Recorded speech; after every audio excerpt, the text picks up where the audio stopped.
Morning అందరికీ wish you happy Mukkanuma. ఇప్పుడు నేను చెప్పదలుచుకున్న టాపిక్ వచ్చేసి ఈరోజు సంక్రాంతి అయిపోయింది.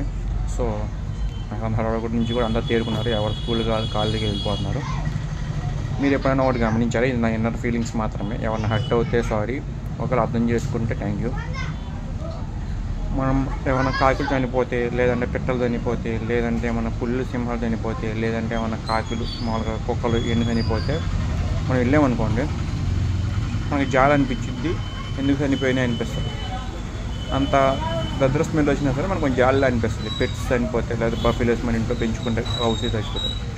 కానీ మనిషి చనిపోతే దానికంటే భయంకరమైన స్మెల్ వచ్చింది.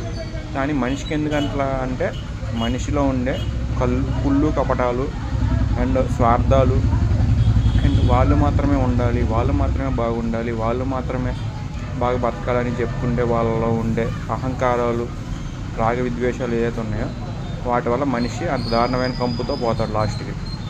అండ్ పురుగులు కూడా పట్టుకుపోతారని కొంతమంది చేపిస్తుంటారు. అది ఎట్లా అంటే చనిపోయిన తర్వాత బ్యాక్టీరియా వస్తాయి అనమాట. ఆ బ్యాక్టీరియా మీకు చూడండి, కావాలి చనిపోయిన వాళ్ళు